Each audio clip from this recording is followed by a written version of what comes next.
Order. Ask the clerk to take roll. Mardini. Here. Sarchet. Here. Lane. Here. Anderson. Here. Dvorak. Here. First item on the agenda is approval of the agenda. I do have a slight adjustment. I'm going to take council discussion under number 9 and move that immediately following number 3. Other than that, I can take a motion to approve. So moved. Second. Roll call. Dvorak. Yes. Mardini. Sarchet. Yes. Lane. Yes. Anderson. Yes. Next item on the agenda is public comments. It's time and place for anyone who wishes to address the council on any item at this time. Anyone who wishes to be heard? Hearing none, seeing none. Moving on to item 5, consent agenda. Take a motion. So moved. Second. Roll call, please. Lane. Yes. Anderson. Yes. Dvorak. Yes. Mardini. Yes. Sarchet. Motion carries. Item 6, new business. Under new business, action item 1 is the budget amendment for fiscal year 16-17. At this time, it's time to close the regular meeting and open public hearing on proposed budget amendment for fiscal year 16-17. Ask the clerk when the notice is published. May 12th. Any written comments for or against? No, sir. Our annual budget amendment to get all of our expenses in line with our spending. A majority of our budget amendment is focused on our capital projects funding, which a lot of that amount is part of the PD remodel, and then various street projects such as Davis and Vista Drive. Anything else? Is there anyone present who wishes to be heard for or against the proposed budget amendment for fiscal year 16-17? Need a motion to close the public hearing and reopen the regular meeting? So moved. Second. Roll call. Dvorak. Yes. Mardini. Yes. Sarchet. Yes. Lane. Yes. Anderson. Yes. Motion carries. Item B, consider motion to approve resolution 2017-39, adopting the budget amendment for fiscal year 16-17. Need a motion? So moved. Second. Roll call. Sarchet. Yes. Lane. Yes. Anderson. Yes. Dvorak. Yes. Mardini. Yes. Motion carries. Item 2, Rachel Woodhouse, Bravo, Greater Des Moines for their annual update. Good evening. Thank you so much for giving me the opportunity to present to you today about Bravo Greater Des Moines. We often find that many people have heard of us, but don't necessarily know what we do or how we contribute to the region. So the 3 things that I hope you'll take away tonight, and hopefully you can see that okay, about what Bravo does and how we impact the region is first that we're investing strategically in the region on behalf of the region and on behalf of Polk City. Second, we're measuring economic impact of arts, culture, and heritage in the region. And finally, that we're leading the vision for the future. Obviously, there's a lot of complexity under those value propositions, and I'll dive a little deeper here in a second. But in the way of a quick refresher, we were formed in 2004 when 9 local government partners came together. Since 2004, that number of local government partners has grown to 17. Annually, they invest a portion of their hotel motel tax into Bravo, and we continue to act as a steward for those revenues. When we were formed, it was primarily to serve as a centralized grant funder to the arts, culture, and heritage community. And what we're able to do is leverage the combined resources of the region to make investments into those organizations that are stronger and more high in impact than individual communities would be able to do on their own. And we're certainly honored to fulfill that function in a high quality way for the region. So as I mentioned, grant making was the primary reason we were formed, and it's been a successful venture. Since 2006, through our operating grant, we have awarded more than $28 million, and while that number alone is quite impressive, that's especially impressive when you consider that that represents more than 90% of the revenue we receive from our local government partners. What's also compelling to note is that we've been able to maintain a consistent level of investment over time despite really dramatic changes in the cultural landscape in the last 13 years. Since 2006, the number of organizations we fund have increased from 33 to 65 in our current grant cycle. And so we're grateful that revenues to Bravo have grown in the last 10 years because obviously so is the number of organizations needing funding, and we're able to provide that really essential, consistent funding to organizations. Through our Cultural Enrichment Grant, where we have the most funds available to award, we provide unrestricted operating support. In November, we had collected 70 applications from organizations headquartered in 12 of our 17 local government partner communities. The request totaled more than $4.2 million. This did exceed available funds by about $500,000, but fortunately, we were still able to make significant investments across the region and awarded a total of more than $3.5 million. We didn't receive any applications from an organization in Polk City, but through the data we collected in the applications, 100% of our cultural partners who could report on it indicated that Polk City residents are participating in paid programming, so we know they're benefiting from the programs they offer. Our information is only as good as what we can get from our cultural partners, but we are continuing to work on ways to grow our capacity to collect meaningful data and look forward to sharing that with you as that capacity grows. This year, we actually added a new grant program for only the second time in our history, the Local Arts Program Grant. It was in response to feedback we received from our local government partners that there weren't enough opportunities for great arts programming to be funded at the local level, and that it was difficult for those communities to compete for funds they were investing in Bravo. While Bravo has always been charged with investing in the region, this was really constructive and helpful feedback, because we know that strong communities make a strong region, and there are absolutely amazing things happening locally that should be celebrated as a part of the regional landscape.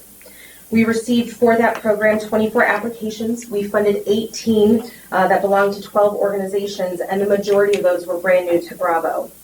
As this was our first time administering this grant, we certainly learned a lot, but overall feedback has been positive, and we're excited to administer it for a second time in the fall. Our third and final grant program is the Capital Campaign and Project Grant. We actually just announced Grant Cycle 2017 recipients last week, and it was a record-setting cycle with 11 grants totaling $539,600 in investments being awarded. 3 of those grants were 6 figures. It's the first time through that grant program we'd made an award of even one award of 6-figure. This program was added to our slate in 2011 to meet the match requirements outlined by what is now the Enhanced Iowa CAPT grant. The 28E agreements we have with our local government partners has historically capped this program at $450,000. It makes it highly competitive, and then this cycle alone, the requests we received were $1.69 million. So it's another competitive pool that we have available to invest in arts, culture, and heritage. In addition to our grant-making function, as I mentioned earlier, we also add value to the community by measuring and reporting on the economic impact of arts in our region. Top-level numbers from FY15 data show that our investment of right around $3 million yielded $120.9 million on economic activity in the region. This includes employment of over 2,300 full-time workers, and is also included restaurant activity, additional hotel, motel stay, etc. So it's a win-win. This is a significant economic driver for the region, and it's one that we know we need to continue to nurture and cultivate. We are participating in the Arts and Economic Prosperity 5 study that Americans for the Arts is conducting, and we hope to have those results in hand mid to end of June so that we can talk with a little bit more data in comparison to other communities across the nation about the economic impact of arts and culture in our region. So finally, a third way that Bravo is uniquely adding value to the region is by using all the information and connections we have to convene a community dialogue about a cultural vision for the future. This is a full-scale regional project, and what we have done is identified community leaders to man the steering committee that is being led by President Martin of Drake. What this is going to do is identify additional ways for arts, culture, and heritage to be leveraged to continue to enhance quality of life and economic development in the central Iowa region. That is something that we are projecting to have results on in late fall, but what we're hoping to accomplish with that work is to bring all the pieces of different plans together to really have a map available to the region when it comes to arts, culture, and heritage. So just to recap, Bravo is investing strategically in the region. We are measuring the impact of arts, culture, and heritage organizations on the regional economy, which is significant, and we are leading the vision for the future. That's pretty much it for me. I do want to thank Bob for serving on our board. He's a wonderful asset. And also, of course, thank you to Polk City and the City Council for your contributions since 2011. Obviously, you're having a great impact on the region, and I'd like to invite any questions you might have. Well, you stole my thunder in thanking Bob, so. I never said it. So Bob is our representative for Bravo. He does a fantastic job. Actually, he and I just had lunch here about 3 weeks or so ago, and it was totally centered around Bravo. And although Polk City did not have any applications, I think that probably will change based on some conversations that we had. And I'm hopeful that moving forward, you won't see zero from Polk City anyway. So thank you for your presentation. I appreciate it. Does anybody have anything to add? Just a comment. Oh, Bob, yes, please. Yeah, appreciate Rachel coming out, and I wanted to just add a couple words because earlier I had sort of sent an email out with the regarding the regional cultural assessment survey, and hopefully some of you or all of you were able to complete that. And I had urged that in, I forget the date, but in June, there's going to be an event at the Des Moines Arts Center. It's a Bravo event, and I thought at that time it was going to be the results of the regional survey, but those aren't going to be available till in the fall. I would still urge anyone to attend the June event, which will give you more information about Bravo and the regional assessment, but certainly in the fall, and I'll let you know when, the results of this regional survey project will be available. I would urge council members and the mayor to attend because I've appreciated being a part of that survey, and there's going to be some good information and some good opportunities. The mayor and I spoke a little bit about some opportunities. Maybe it's public art. We've got a rich heritage here in Polk City, and so there's a lot of possibilities for the future, but I appreciate it. I think the other thing to add to that, Bob, is that our Arts Council is a little more active than they used to be too. So I definitely appreciate everything and your time and your help in coming out and making a presentation. You bet. Any questions? Bob, do you know, or Rachel, I don't expect you to know off the top of your head, when we didn't have anything in 17, do you know when the last local award we had was? Any chance? I'm not sure. I'm not sure of the history, but I don't know if there's been. I'm sorry, I didn't quite get the question. What? The last grant we had here in Polk City through I Bravo. don't know if there's ever been one. Really? Okay. There's never been an application that I'm aware of. Anything else? Thanks for coming out. Appreciate it. Item 3, hearing for Jacob's Family Vicious Dog Appeal. Mr. Sipker, the floor is yours.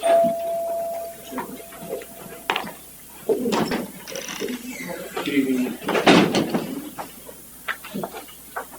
Regarding the Travis Jacobs dog being deemed a vicious animal, I'd like to give you kind of a summary. You've had most of the documents already of how we came up to this conclusion for this declaration.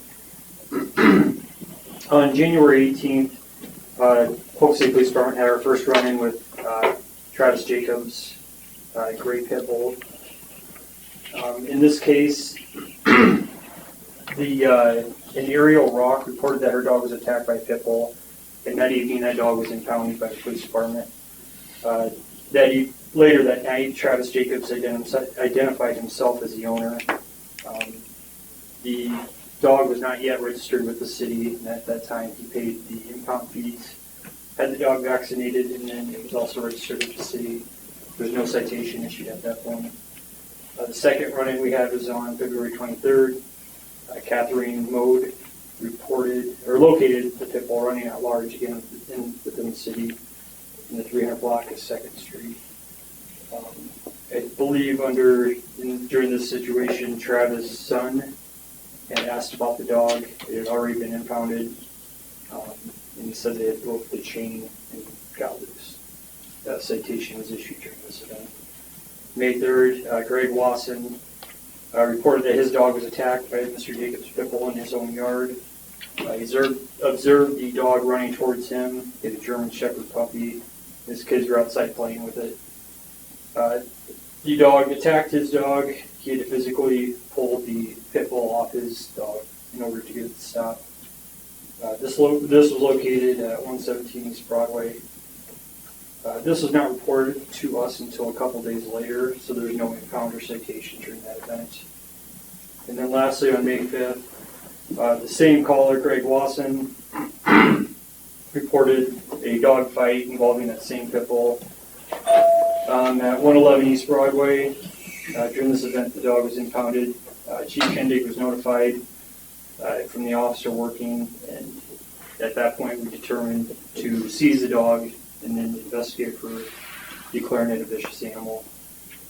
After reviewing everything on May 9th, Chief Kendig did declare that pit bull a vicious animal and has been transferred to the Animal Rescue League to be held, given the appeals process. So, the police department's just asking you to take a look at all this and uphold the vicious animal declaration. We feel this animal is a dangerous dog for the community, for other pets, and as well as other people.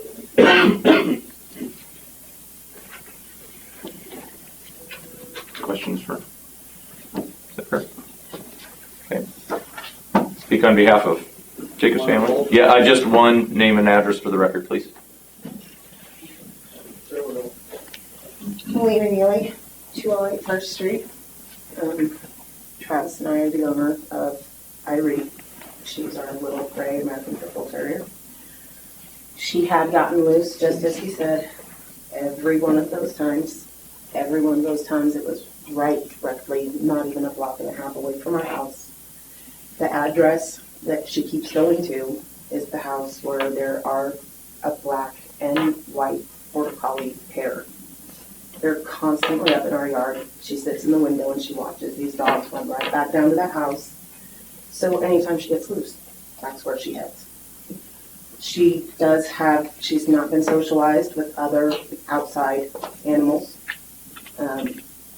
But we have other animals in our house. We have another dog, we have a cat, we have ferrets, we have rats. She's not a vicious dog. She looks mad when she's going after other dogs. I mean, she has never been a threat to another person, and as far as I know, she has never hurt any of the other dogs that she's come in contact with. I've always been there right now. Like I said, she has been only a block and a half, 2 blocks away from home at all times, and someone has been right on her heels, all except for the time that the lady had turned her in. She was taken from us 17 days ago. She's a sweetheart. She would never hurt anyone. We've actively been taking care of things. She's not fixed, so she just turned 2 years old. And in the last few months, that's when all of this has really started happening.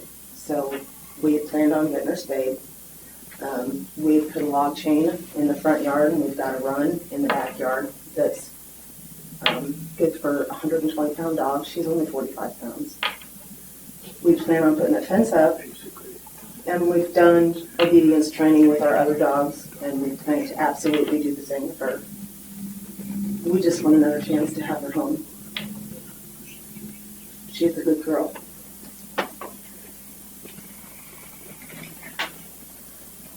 Procedurally, input. Anyone else who wants to speak has the opportunity to do so. Thank you. Is there anyone else who is to be heard?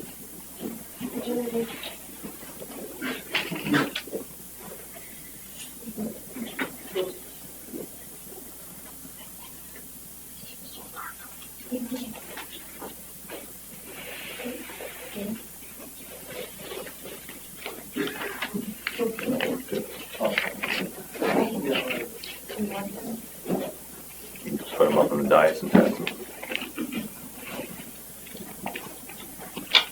I'm Travis Robinson, and I live next door to Travis Jacobs and Melina Neely.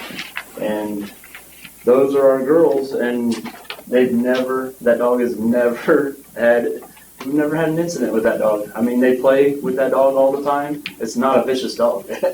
You know, I've seen a lot of vicious dogs. I've seen, you know, that dog's not a vicious dog. And that's all we wanted to say, you know. It's not a threat to anybody. Thank you. Yeah. Amy, anything else on that from your side of the house? No, other than procedurally, the decision that is before the council tonight is shown in your agenda, whether to uphold the order of removal that has been issued by the police department or overturn that order. In order to uphold, you do have to make the determination, or would have to find that, as the police officer did, that it is a vicious animal. There are really three components in your code of what a vicious animal is, and it doesn't make any difference what the breed is. Mhm. So keep that in mind as you're thinking it through. But in order to be determined a vicious animal in this circumstance, you will have to find that it has attacked a domestic animal or fowl without provocation, that it has caused either injury or death, and that it was off the property, the owner, or the property of its owner. So those are the three components. Those were the three things that the police department felt they had met when they issued that order. And that's your decision then as to whether you will uphold that or overturn. Do you have anything else to add? Yes. With the way the code is right now, I didn't mention earlier, during the first event, there was injury caused to that dog. I have one picture with me. I can actually just bring it up to you here. It shows it was bleeding under its stomach and on its foot.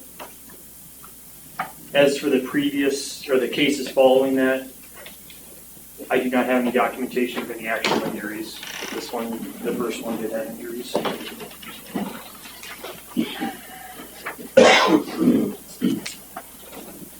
Anybody have any questions for officer, family, Amy?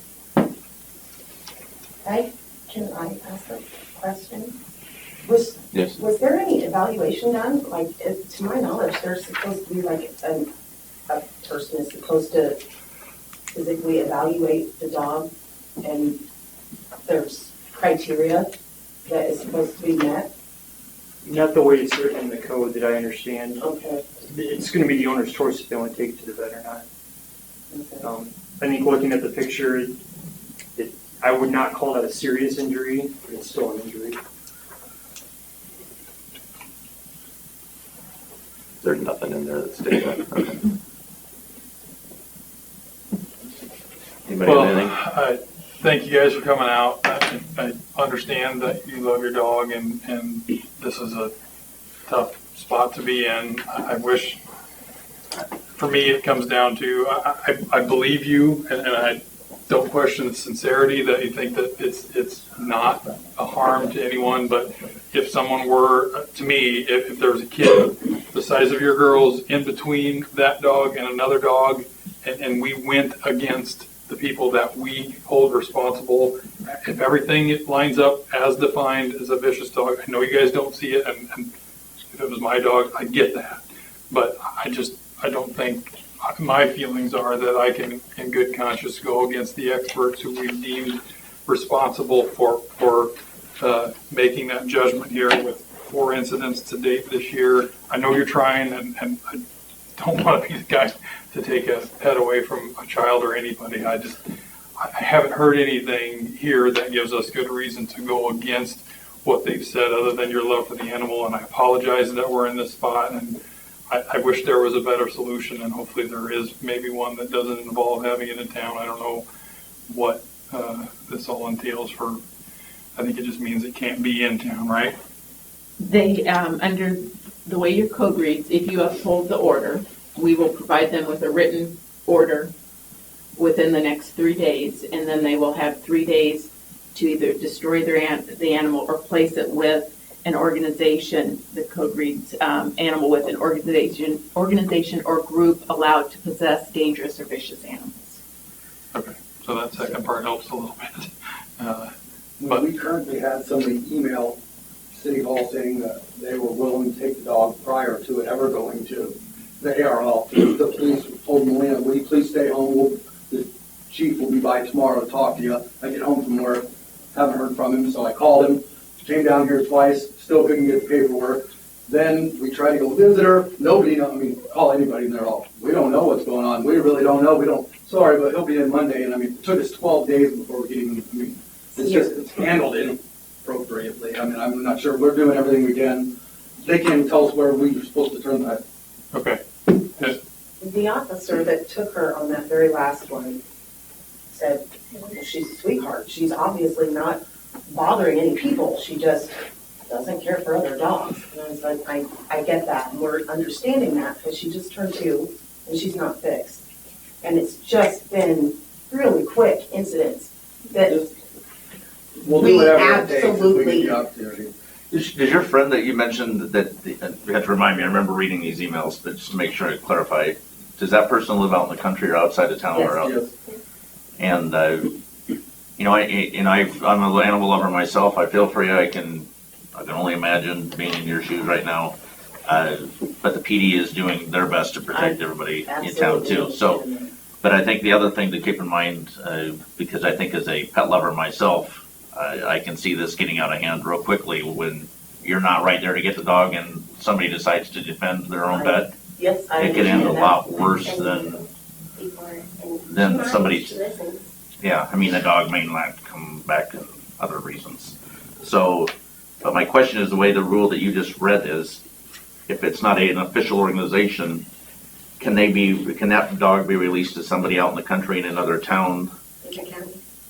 Okay, yeah, out in the county without it being an organization. It says the organization or group allowed to possess dangerous or vicious animals. I think we probably want some clarification that they have the ability to handle that type of a dog. So But that's the only organization- direction we've got. Yeah, We've no, never and that- obviously had to apply this code section before. But if they were to bring something from a resident in 123 John Street out in the country that has a fenced in, whatever, secure facility, even if it's not an ARL type group, would that be I think adequate? you would have the ability to waive that particular requirement and yes, put that parameter in place. So we could put that in as part of this As motion? part of the order. Okay. Yeah, because to me, organization means Okay. registered with whomever, but group is a little bit More flexible. So, Because that would allow them to still Try to have find access. I know it's not the Yeah. same, but it would solve the other issue. Yeah. I met the chief first time, he was telling me, he talked to us about it a little bit, and he was like, because what could happen is there's going to be stipulations on, you'll have to have her in a kennel, and, he was telling us things that would have to happen at our house, and then, now it's not an option. Right. I think that was the first time that, the injury part, that was one of the times. Well, and the bad thing I've is, never and I'm even sure seen you will it, well know, you could have the best dog in the world, and after this now, if something was to happen in town, then everybody in here is going to be saying, well, why didn't you, everybody's going to be saying, why didn't somebody do something? So would you be, if we I were have able, called at all times. if we were able to relocate to a different facility or place, home outside the city limits, that wouldn't necessarily be going against your recommendation. That would be upholding that recommendation, but also a win for you, because the first option of putting the pet down, absolutely makes me sick. I don't want to think of that happening, but if we can all come out of this where the dog's still, that's what you're saying, right? So we could waive that part, but the dog couldn't be in the city limits anymore, right? But I think that has to be the ultimate stipulation, right? So what happens to it is going to be between them, and they're going to have to provide the documentation to you.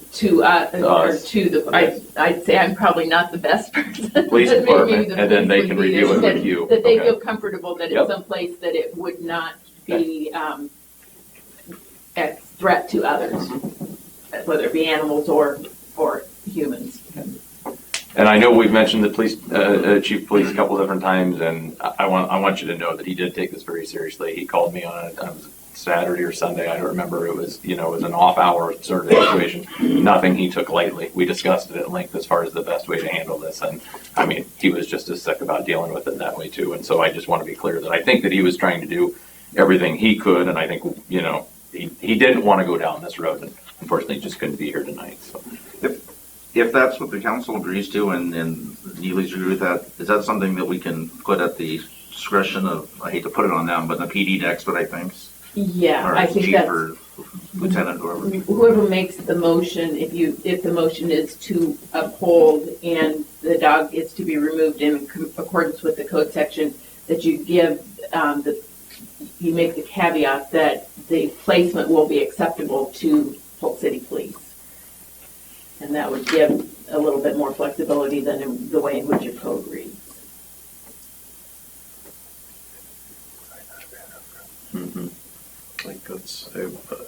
I think that's a win-win, right? I mean, I think you guys would agree with that, to be able to relocate, right? Definitely better than That way, visitation, if you will. I mean, I'm not taking it lightly at all, because it's a tough situation, but I would be. So you're making a motion? Yeah, I missed the second part of it. I'll motion up to the accordance with the code and the recommendation from the police department, with the exception of the relocation and the relocation of the animal outside city limits at the police department's discretion. Like, yeah, place In a place of, acceptable to the police department.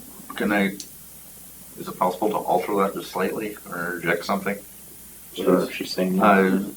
With the police chief and or his exinees, so he can tell the lieutenant or Ron or whoever, just so everybody's on the same page, so they don't get stuck in a spot saying we have to ask. Yeah. So, well, so with the chief? chief and Or or his his designee. designee. And we're required to give them a written order to that effect, so we'll make sure that when that's written up, it's written up. So that way, if the chief finds out, he can call lieutenant or whoever, Yeah. and not just have it be a free-for-all. Second. Further discussion? Roll call, please. Sarchet? Yes. Lane? Yes. Anderson? Yes. Dvorak? Yes. Mordini? Motion carries. Thanks for coming. Thank you, guys. We'll be in Thank touch. you very much. Sorry I had to come to this. Item 9, council discussion.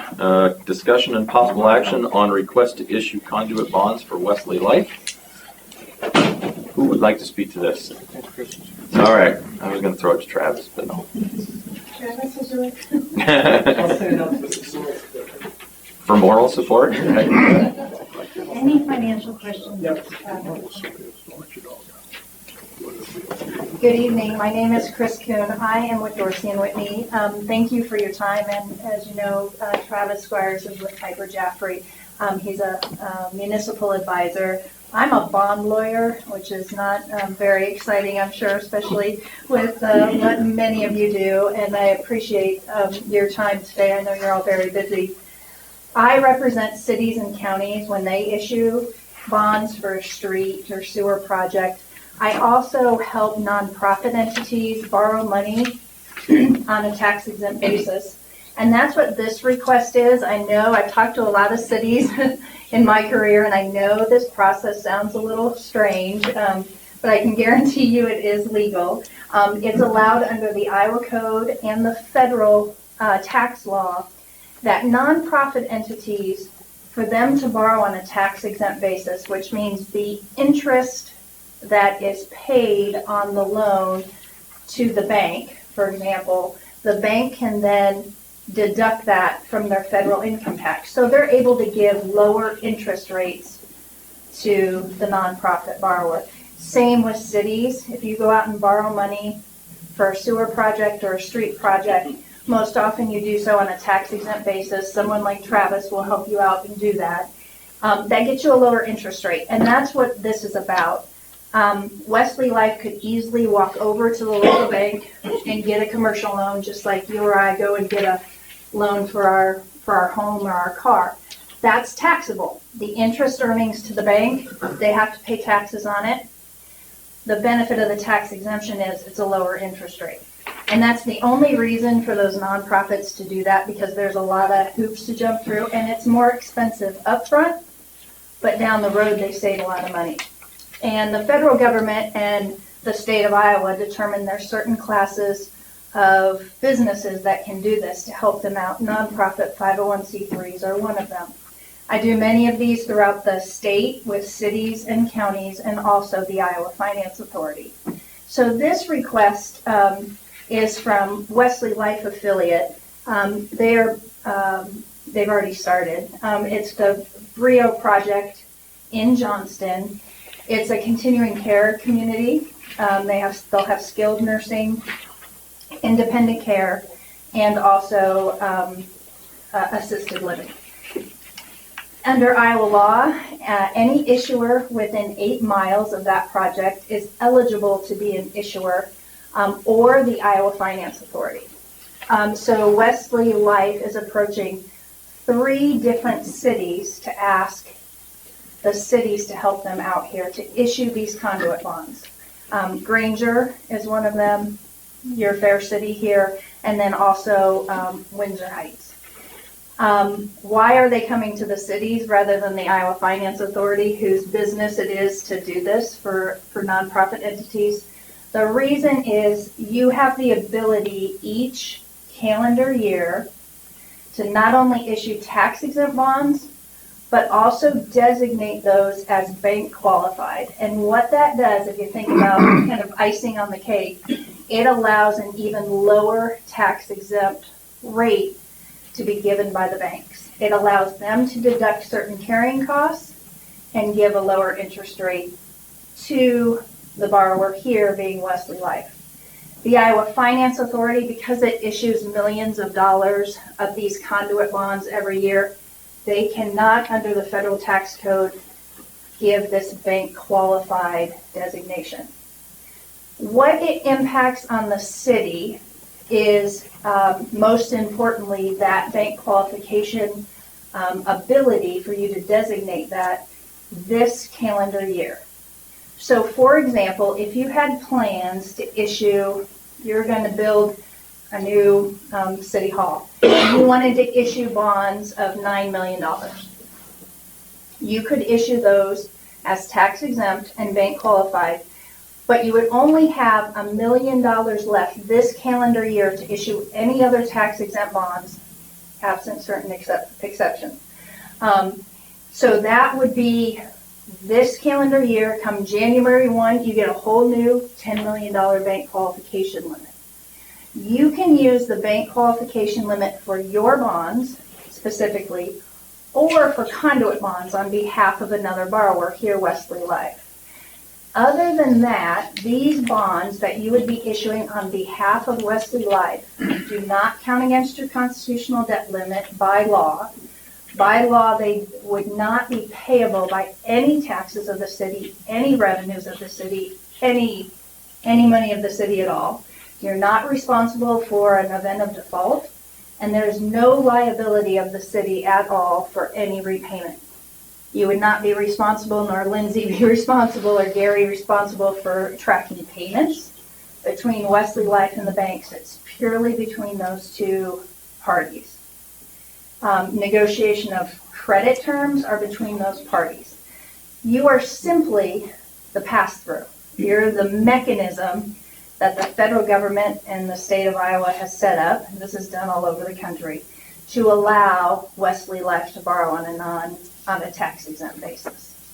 That's kind of the overview. The request from Wesley Life would be up to they would love up to 10 million, but I know that you may be having a project of your own this year, which is the most important thing that we would want to protect, is your ability to do the projects that you want to do this year. So, for example, if you want to reserve $3 million, you would do a not-to-exceed amount of $7 million that would be issued on behalf of Wesley Life. That way, you have $3 million for the rest of the year. Come January 1, you get a whole new $10 million. You can help out another project next year, or issue your own bonds if you have projects of your own. I'll stop there. That's a lot of information. I can go through the process, but that's the request. That's kind of the legal framework. Are there any questions, or would you like me to go through the process? Do you have anything to add? I will just add in, one of the things that is often talked about is, well, what's in it for the city? Yes, that's where I was going with that. This sounds like a lot of hoops to jump through, and I don't understand why I would want to jump through hoops and drag people and make this council meeting last longer when it's a beautiful night on a Monday. One of the things that is very common on this is, as Chris has talked about, that it really doesn't impact the city at all with respect to any payment, but then that also any cost that you would have for legal review, whether that's your city attorney, your bond attorney, all of those costs are reimbursed. And then in addition to that, it is very common for the conduit borrower in this case to pay the issuer, which would be the city, what amounts to 10 basis points of the loan. So 10 basis points of the loan on a $7 million loan would be $7,000 to the city for allowing you kind of the inconvenience of holding the hearings and going through that process.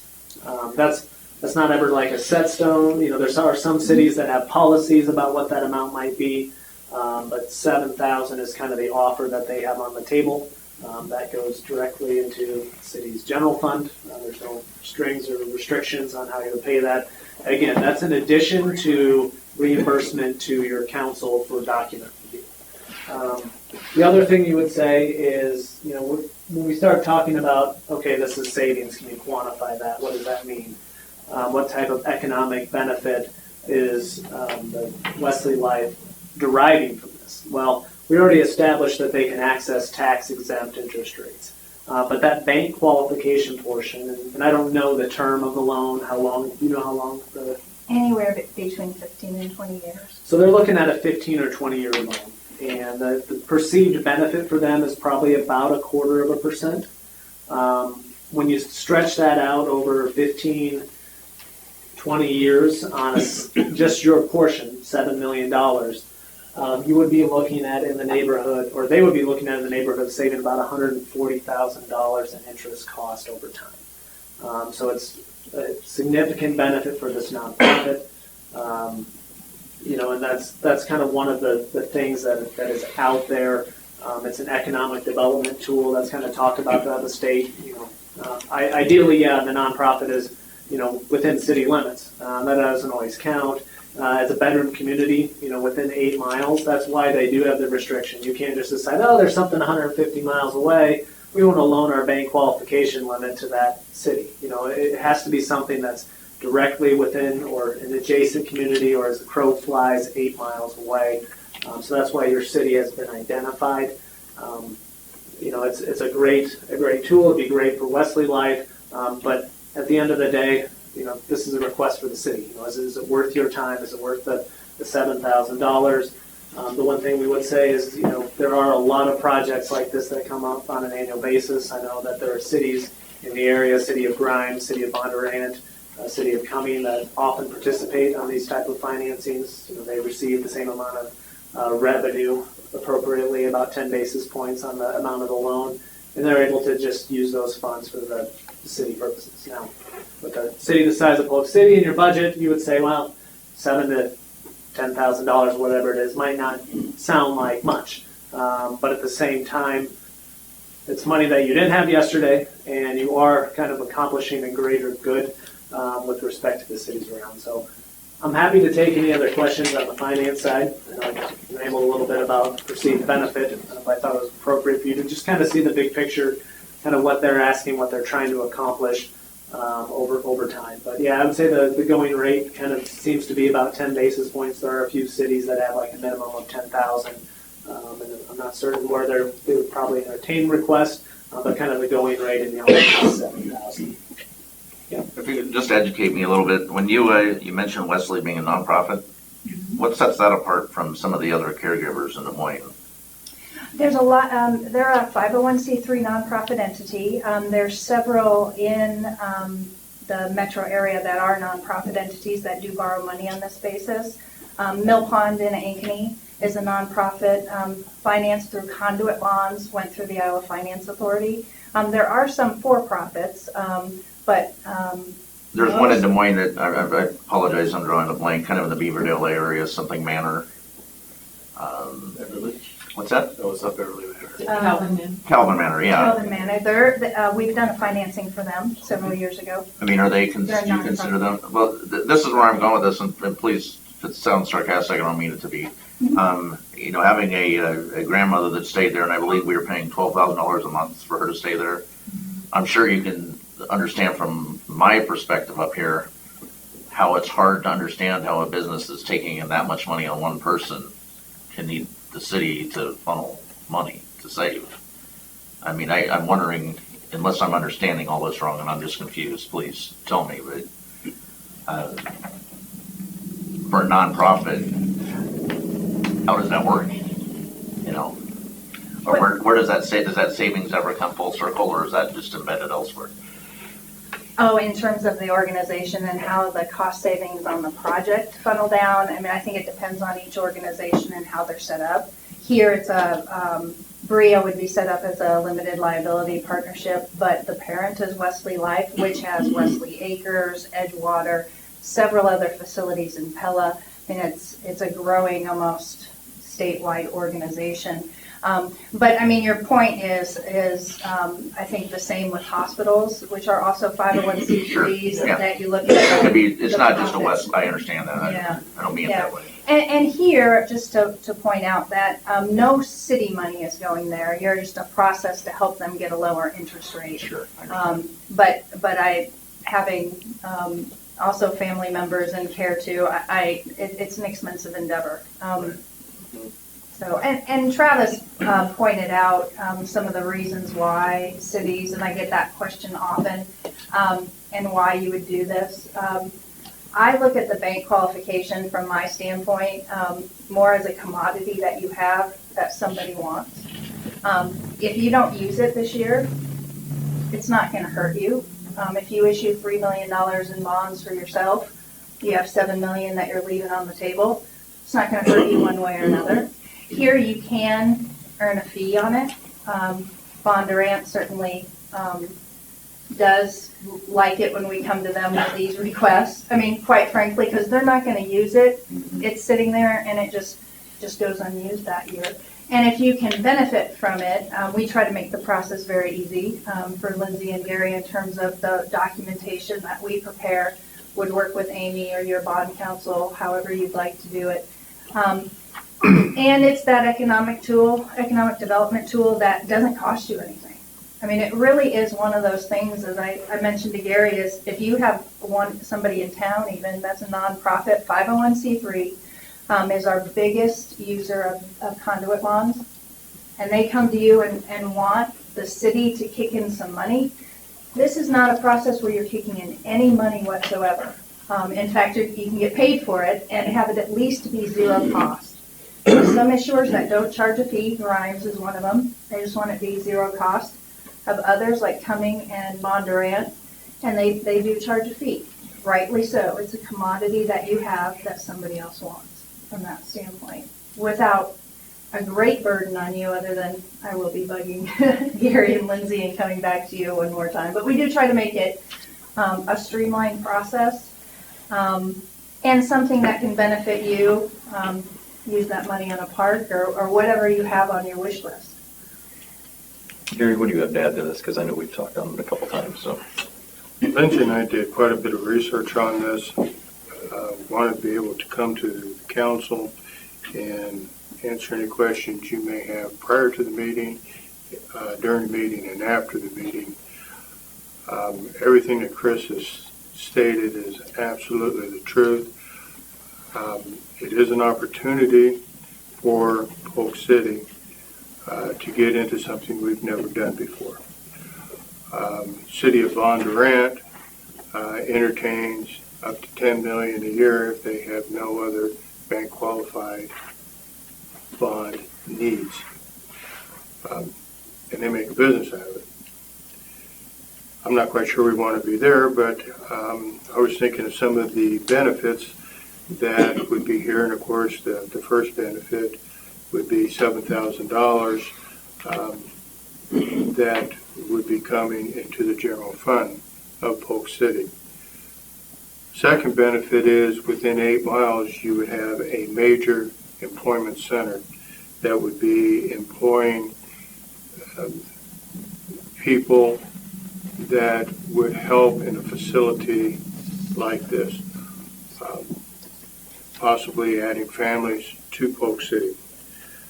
Third benefit is now they know that Polk City is playing in this theater. And quite frankly, we might find ourselves asking to assist with a project that wants to locate in Polk City, our other neighbors within 8 miles for their assistance in issuing this. In talking with Larry Berger, and I'm sure you all remember Larry Berger with our, from Spirit Financial when we went through with the WRA pre-funding note. And our bond counsel was Mark Corey with the Allers Law Firm. Both of them have looked at this and they have no issues at this time. What will council see as work?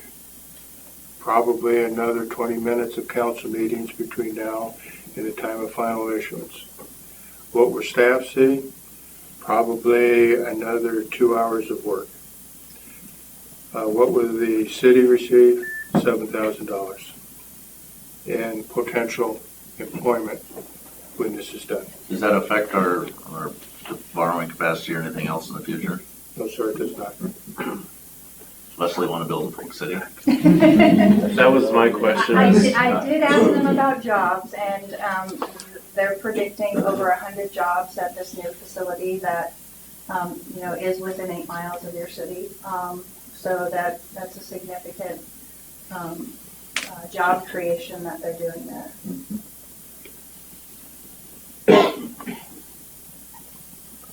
Well, the problem I have with this is we've been trying for how many years now to get something like this in Polk City. We have ground available, that's what we designated it for, and so far that hasn't been in Polk City, so now I have an issue with the fact that we're going to help another community get it. Does that, and within 8 miles, does that put us that much further away from getting something like that in Polk City?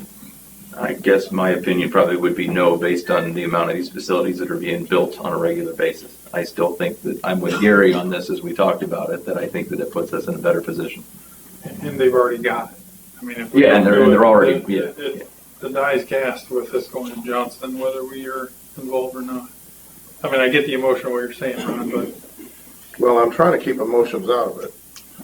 So you read my mind because I thought the same thing, but speaking from my personal situation with my grandmother, it was hard finding a place. I mean, there are booked beyond belief. And if we want to talk personal and emotions, I have a 90-year-old mother-in-law living with us right now. Exactly. Yeah. So what It's a personal problem. And I almost bet money that we're not going to be able to afford to get her in this one either. One of the things as background, and I know this was provided to the city of Johnston, but Wesley Life did a market study on where in the state of Iowa another continuing care community was needed. Ames, Iowa City, Dubuque area. Though the consultant came back with right in their backyard in Johnston, because that is really a need that's going to serve not only Johnston, Polk City, but even, Ankeny, we're seeing additional continuing care. So it is an issue of where they're looking at market. And if you look around the state, the need for it. And it is, it's not an Edgewater, if you're familiar with that kind of Edgewater up here. I mean, it is going to be one that is going to be more for the affordable sector of the community, and there is all levels. And, having gone through it as well, it's a difficult situation all the way around when you have a loved one needing to So a community that would possibly be situated in a perfect spot to serve Des Moines, Ankeny, and Ames, you're saying? Just a thought. Well, I see that there's no risk for Polk City, but the only, jobs, are people from Polk City gonna work there? I think almost everybody in Polk City is working now. I could be wrong, but other than $7,000, I don't see there's any benefit to our community. And I think you gotta look long-term, and Gary and I spoke on this, a number of times, and I think it is the long-term. I think it's putting us as a player, I think it's putting our name out there, and I think that it now, I can't say that it's gonna happen, but I'd like to think that it doesn't hurt, and it's basically for a little bit of paperwork, free $7,000 that we can use towards parks or whatever we want to right now, and if we continue to do it similar to what Bondurant, Grimes, and others have done, it's ended up being a economic tool for them. well, The only question I would have is, do we foresee any need in excess of 3 million before the end of this calendar year? No. No. I don't see it as a problem at all.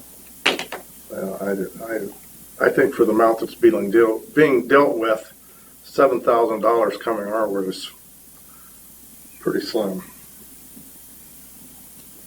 Didn't have before. Pardon? Didn't have before. I'd take it. $500 an hour. Well, I would too, but I mean, Maybe we can negotiate that, since you mentioned it. Certainly, if there's a fee that And you, I mean, 10 Let's basis staff points, negotiate. yeah, 10 basis points is pretty standard, that's what the Iowa make it Finance sweeter. Authority charges. Become an auctioneer. But it can be a reasonable fee for that, and certainly, you'd want to set a policy, I think, because once you do this, there's gonna be other 501c3s that are gonna come and ask you, well, I'll be asking you Sure. in the future if that's something that you're willing to consider.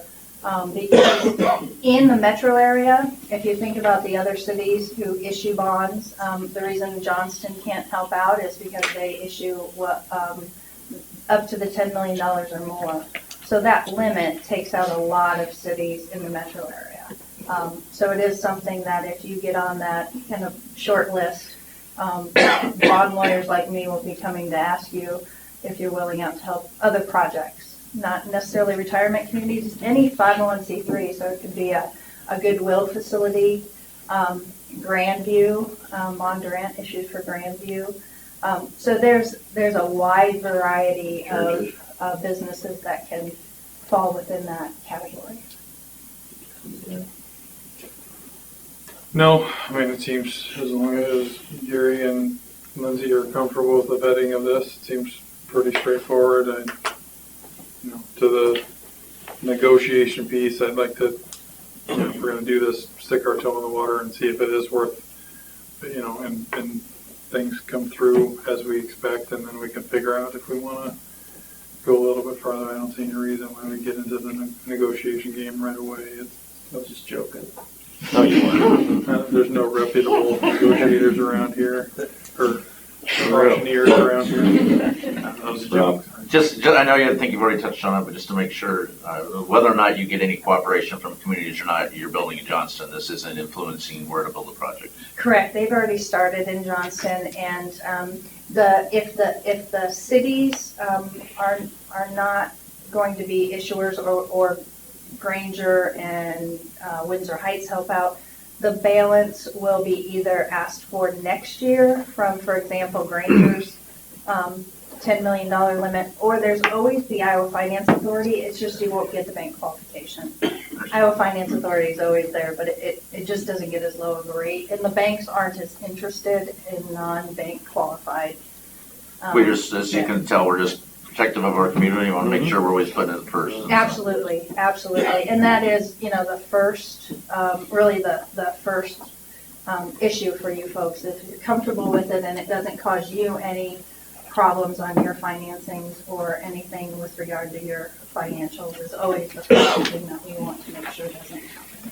Well, And sometimes it is just the banks within your community that also might be buying some of the bonds. So some of that economic development also could come in through that means. Sorry. No, that was it. I was just gonna say, we can talk till we're blue in the face on the qualifications of 501c3 organizations, or the lack of clarity around the tax code of why something like this would be necessary, but I'm more interested in the fact that the slim piece of qualification that's on our end, which is the fact that we don't have any debt or need to do that, makes us eligible. That's all about it. Anyway. And that's the reason we were identified. I apologize if I missed this, but the way I understand it is, the reason you're coming to us is because we're one of the few cities around that's capable of doing this now, because everybody else has already gone out there for the $10 million, which really kind of blows this poor kid away, but. Correct, in the 8 mile radius, that is correct. So you're we're- Clive, Johnston, Des Moines, Ankeny. Yeah, Grimes had a refinancing Yes. earlier this year of debt. Urbandale had $17 million of projects. A lot of that related to the new interchange that's going out, the flyover interchange. Johnston had some significant street water and sewer projects as well. Okay. Dave, anything else to add? No, I don't think, Okay. Do you have something? Do you have one more thing? No, I'm ready to make a motion. Perfect. Let's move on to that. I make a motion, we consider this and renegotiate the $7,000 fee. So you're going to make a motion to approve Resolution 2017-48. That's what you're making a motion on. That's on. With the caveat that we renegotiate the fee. That's up on staff to do that. Okay. You're going to leave that in Gary and Lindsay's court? Sure. Okay. Sure. Keep going. Got a motion? Second. Second. Too slow.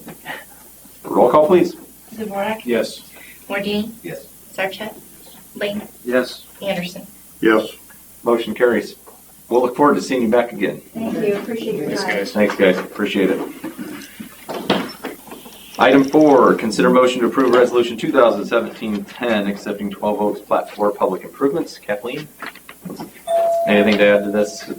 Yeah, they completed the public improvements some time ago, probably in January or so, and completed all the punch list items, so everything's ready to go. They did have some fees they needed to pay once, and once now that those are paid for, ready to go. Perfect. Questions or Dan? I think you've already answered my question, but I was kind of thrown by the date on the letter of February Well, we wrote the date. 21st and anticipated approval by council of February 27th. Yeah. Just want to make sure the numbers are correct and everything Yeah, is right. they are. I mean, nothing's changed since then. Marlo was out of town, so that's kind of why it's waited till he paid the fees. So from our end, everything was ready, other than getting the fees paid. They did provide the maintenance bonds way back when, and set property pins and all everything, fulfilled all the requirements. So. Okay. Motion Why the approved. resolution is so bold too. It knows the number on the resolution. It is old. Motion to approve Resolution 2017-10.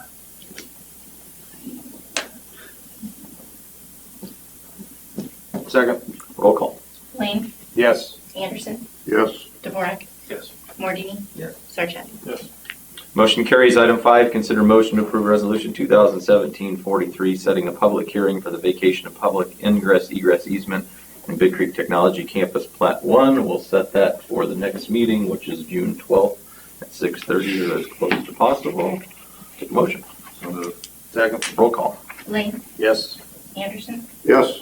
Dvorak, Yes. Mordini, Yes. Sarchet. Yes. Motion carries. Item 6, consider motion to approve Resolution 2017-44, approving the final plat, including easements and warranty deed for Big Creek Technology Campus Plat 2. Gary, Kathleen, who's running with it? Very simple plat. It's a one lot plat. This went through P&Z Monday night. You will be approving this subject to the review of the city attorney on the documents. However, your next item, which deals with city laundry and a site plan, they're anxious to get this approved and start moving forward with theirs. So you almost have to have a final plat before you can address your site plan for the one lot that this final plat addresses. And in addition to that, they're wanting to close before your next council meeting, and we can't they can't close without getting that plat recorded. So that's why we're trying to get it done tonight rather than waiting 3 weeks till your next meeting. Perfect. Motion on 6? Second. Roll call. Sarchet? Yes. Lane? Yes. Anderson? Yes. Dvorak? Yes. Mordini? Yes. Motion carries. Item 7, consider motion to approve resolution 2017-45, approving phase 1 of the site plan for city workplace uniforms and development agreement deferring sidewalk construction. Anything else to add to this? It's straightforward. New company investing in Polk City. This is phase 1 of a possible 2-phase industrial building at Big Creek Technology Campus. Easy to work with. Highly recommend that we approve this. Thrilled to get them to town. I'll take a motion. So moved. Second. Roll call. Yeah, question, go for it. Why are we deferring sidewalks? Because we need to get the road in before we put sidewalk in. Well, I understand that, And so we're deferring until that time. but there will be sidewalks. There will be sidewalks. Thank you. Roll call. Sarchet? Yes. Lane? Yes. Anderson? Yes. Dvorak? Yes. Mordini? Yes. Motion carries. Item 8, consider motion to approve resolution 2017-41, approving easement agreement with U.S. Army Corps of Engineers for trail connection to Neil Smith Trail from Lost Lakes Estate Plat 4. Gary. Speaking of things that should have been approved months ago. Oh, well, I wasn't going to say that. I was going to let Gary talk. This has been in the work for some time. This is the area that the city has already accepted in Lost Lake Estates Plat 4 that is a tie-in to the Neil Smith Trail.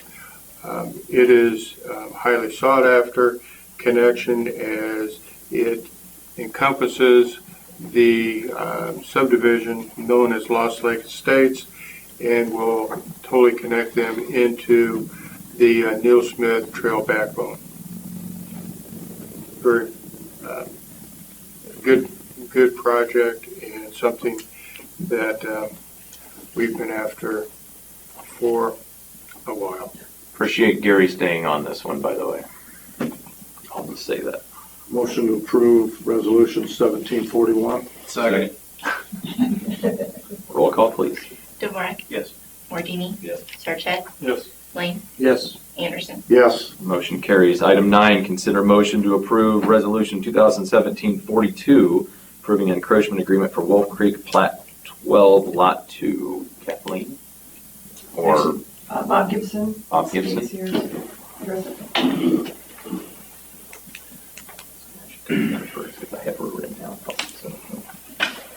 Good evening, Bob Gibson with Civil Design Advantage, 3405 Southeast Crossroads Drive in New Grimes. Wolf Creek, in actual, this is Plat 12. So, Wolf Creek Drive comes in here off of 3rd Street. It's this lot right on the corner. And when this was originally designed, well, not even originally, but back when it was replatted and redesigned back in 2010, we have these postage stamp lots with these particular units that the lots were kind of designed around. Well, it's been 7 years and the market's changed a little bit. So what we've got here is a house that instead of having kind of the patio or deck inset, now it's got one that actually has to protrude out a little bit. And we've got a water line easement here that runs up this way. And what my client is asking is that we be allowed to encroach into this easement, this little triangle, 42 square feet, so that we can get a functional patio on that house. And as part of this agreement with the city is basically holding the city harmless if you have to get in there and access that pipeline and tear up the patio. The homeowner is responsible for the costs of that, so there's no risk to the city. That's really all that this thing's about. And that on your part? Not for my end. Gary? additional comments. I will say that the developer, Jamie Myers, did work to move where that triangle was, so there's less of an impact on the easement, and this is the least impact that we can make on that easement. Questions? What is this easement for? Just It's a water main. water main? And it's an encroachment over the top of that water main easement. And, I think it's a 20, or is it a 30? It's a 20-foot easement. Yeah, 20-foot easement, so it goes into that easement just slightly. Yeah, just slightly, about maybe 4 feet at this deepest encroachment. So, excuse me, is there gonna be something built over this water main? Just a concrete slab. And whoever buys this house, this will run with the property. If we ever have to go in there, repair that water main there, the concrete slab comes out if we need to take it out. At no expense to the city. And it's technically, it's not over the water main, it is an easement, but it's still probably, 6 feet away from the water main itself.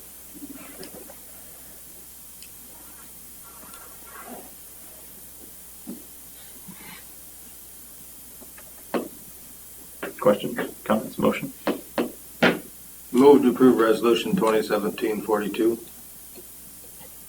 Second. Roll call. Sargent? Yes. Clean? Yes. Dvorak? Yes. Mordini? Yes. Motion carries. Thank you for being here. Item 10. Amy, fireworks discussion with the city attorney. We'll tag team this one. I'm looking forward to this. Let me tell you where things stand. Perfect. And then you can They've decide what probably you want to changed do. since the last time we've talked. Okay. As you all probably know, the governor signed Senate File 489 into law, which impacts the city in 2 ways.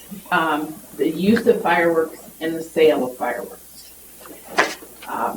First, on the use, the law allows the use of fireworks as defined as first-class fireworks, second-class fireworks, and novelties inside the state unless a municipality or a county prohibits in some way the use. Just as a starter, your ordinance now in place, that you've had in place for, I don't know, probably before I was your city attorney, which has been a long time, prohibits use of fireworks. So if you do nothing, your city code still prohibits fireworks. What I would suggest at some point, if you continue with the ban, that we clean up the definition of fireworks, because that did change under the law. It became more specific, so the new code deals with the first, second, in class consumer fireworks and novelties. But if you decide to do nothing, your use ban will continue in place. On the sale of fireworks, the law says that a city cannot prohibit the sales of fireworks, but you do have the opportunity to regulate those sales through zoning. There are 2 pieces to the sale. One piece is at the state level, and the state fire marshal is going to have to come up with a licensure procedure at the state level, because one of the components of the sale, either through out of a permanent structure or a temporary structure like a tent, is that whoever is selling has to have the license that's issued by the state fire marshal. The state fire marshal is working on those regulations. I don't think that they will be in place by June 1, but they're anticipating maybe by the middle of June. You guys who are better attuned to it may have a better idea as to when those would be in place. But I gathered it was going to take at least 4 weeks for him to get them in place. I was contacted by some people that wanted to buy buildings for fireworks sales, And the state fire marshal's told them that there's no way that they see possible that they'll have anything issued before July 4th. Okay, so that gives you a little bit of time on the sales, because that is the first component. No one can sell in the state of Iowa without that state fire marshal license.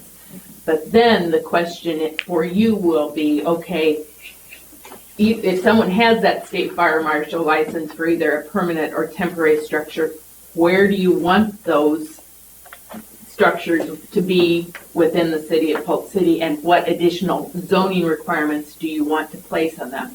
Do you want to have them, 200 feet from a school or a gas station or a church? Do you want to make sure that they have certain fire code restrictions within the building or the temporary structure? I mean, there's different things that cities are looking at. So there's two pieces that you're going to have to eventually make decisions on. One being the use, but again, if you don't do anything, you've got a ban on use right now. And then eventually you're going to want to deal with those zoning issues, so that if someone comes to you, the city staff has some direction as to what they can tell a person who wants to sell either in a temporary structure or a permanent structure in Polk City. So, Okay. does that answer any questions? There's lots of components of the law. I'll tag team on that, and then we'll come back to some questions. So what I would say to this is there probably hasn't been a day in the last 2 months that I probably haven't talked fireworks with somebody, whether it's a resident, whether it's a city administrator, whether it's other council members, whether it's mayors of other communities, whether it's supervisor of Polk County, trying to figure out exactly what everybody's going to do. And I would say this, that if there's any consistency, it's inconsistency across the board. I've got a list here of all the communities in the metro and what they're doing, and what I'd say is I don't believe that there's a single community that's probably doing it the same way. I think everybody's doing something different, which I think is going to make enforcement on this issue a nightmare, right? I think that, first off, we shouldn't be dealing with this. I'll be straight up. I don't believe that this is an issue that on the local level that we should be dealt with.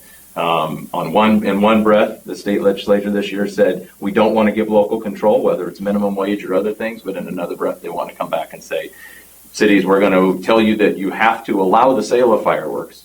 However, we're going to let you decide whether or not you want to discharge them. And I think from that, it's a case of follow the money to a certain extent. And I'm disappointed that we're even having this conversation. I'm disappointed that other communities are having this conversation, and talking to other elected officials, they're saying the exact same thing. So that being said, how does it work best for Polk City? Polk City, in my opinion, is in a different position than a Clive, an Urbandale, a West Des Moines, a Des Moines, and that's because of where we're located. And as of right now, Polk County is not taking any action, to my knowledge. At least I think they had a meeting today, and it wasn't on their agenda. And talking to our supervisor, and they're trying to decide what they're going to do. But as of right now, to my knowledge, they're not taking any action, somewhat because they're trying to figure out what some of the other communities are going to do. So if we take action, that doesn't mean that they won't keep residents or anybody who buys fireworks in the corporate limits of of Polk City or anywhere else won't be able to leave the city and go 5 steps out of town and discharge fireworks and still be an inconvenience to our residents. Same thing with the marina. There's nothing saying that we can regulate what's going on at the marina. So I'll go back to the enforcement issue.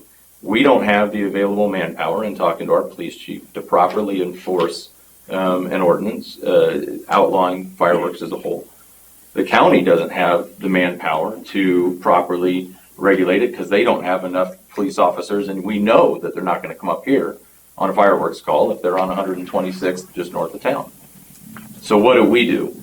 So I've had conversations with residents on both sides of the issue. They've been passionate both ways. I've had 3 conversations today, as a matter of fact, just today, with people who were they didn't want us to pass anything, but understanding that there was probably some action that we needed to potentially take. And quite honestly, you guys were contacted by a couple of them, and I've got them all around to this way of thinking, what I'm going to present here in a couple minutes.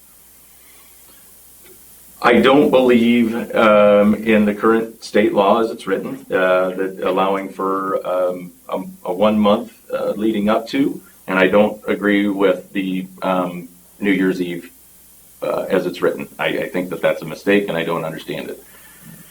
So we looked at it and said, what could we possibly do? And talked to a couple residents and looked at this and said, well, what if you only allowed 3 days, day before, day of, day after? Well, the realistic issue on this is most people, if they're going to celebrate the 4th of July, is going to do it on the weekend, right? They're going to do it the weekend before, weekend after. So again, in talking this out, and I've got an ordinance here I want you guys to look at tonight that I'd like to consider taking action on, is that we consider writing our ordinance that it's a 30-day, or I'm sorry, a 7-day, 1 week, that goes from June 30th to July 7th. So no matter what happens, July 4th will always fall somewhere in that time frame. We also put time restrictions on it, that on every day other than the 4th of July, that it's only up until 10 o'clock at night. And on July 4th, it's at 11. And we base that on some of our noise ordinance. State law. Okay, and it's state law, right? So, and then the other thing that we wanted to put in there, in talking to people, was that although the current state law states that you have to be 18 to buy them, it doesn't state anything about discharging them. So we would also include that in our ordinance, that it states you have to be 18 to discharge them. I think that if the city of Polk City decided right now to pass an ordinance against it, it's going to be similar to the local, or to the law that's been on the books for 80 years or whatever it's been. People are still going to do them. I'd like to believe that they're not going to, but the reality is they'll be able to drive somewhere within the metro and buy fireworks. I know, for example, a couple places that are trying to set up shop over off the interstate. So, you know, it'd be like giving a kid $5 and sending them to a candy store and saying, well, don't buy any candy. I still think that, you know, you're gonna have it. This may not be ideal, but I think the reality is that this potentially, and talking to Chief Kendig about this a little bit, because he doesn't know how to properly enforce this. I mean, you guys can't be out all night long chasing fireworks calls. But if somebody's shooting them off at midnight, as I talked to a couple of the residents about today, they should be calling 911, but again, enforcing it, we know, is going to be a challenge. So this may be an opportunity to even educate the public a little bit when it comes down to it, of here's the time that we allow them. We don't like it, but if we say that it's in this window, at least we know that it's in this window. Now, you know, I want to believe that nobody's going to drive faster than the speed limit. I want to believe that nobody's going to, you know, discharge them outside of these time frame that we're proposing. I just can't, you know, that's up to them. But I think the other thing that's important in all of this is to say that we don't know what's ultimately going to happen.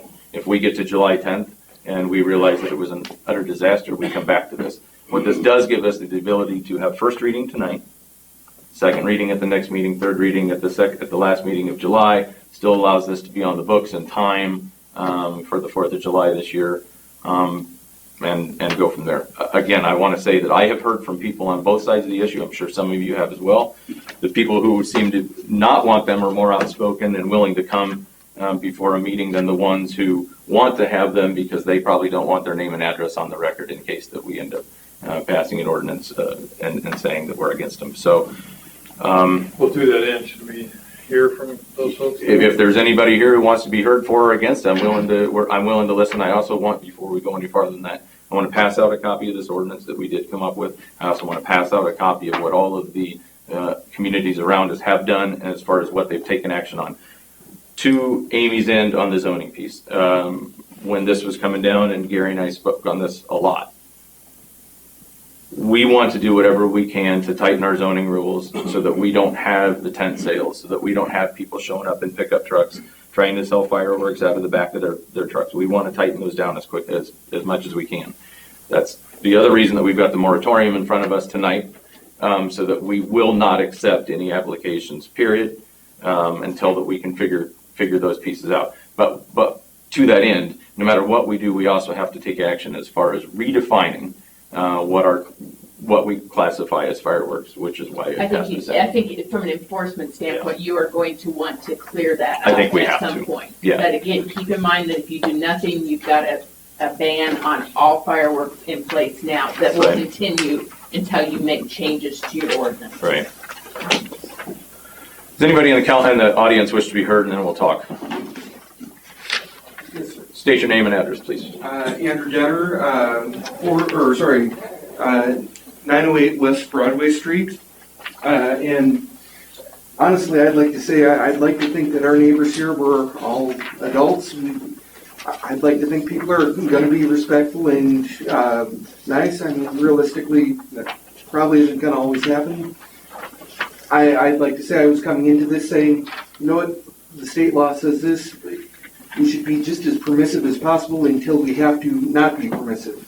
Let's see what happens this first year, and let's tighten it down as much. I do like your idea of the 10 o'clock being a pretty good hard cutoff. I mean, it's already dark.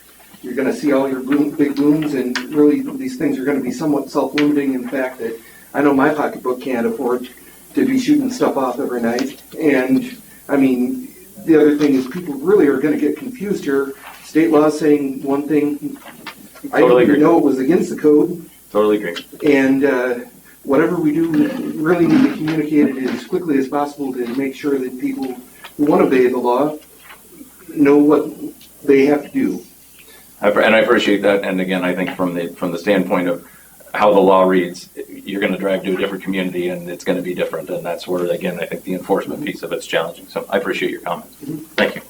One other piece I want to add, and this is of interest to the fire department specifically regarding the public safety department. And I do think, and I do appreciate the way the state has written this up, but that there will be, those through the fees that are going to be collected for the licensing of these buildings or structures or whatever it is.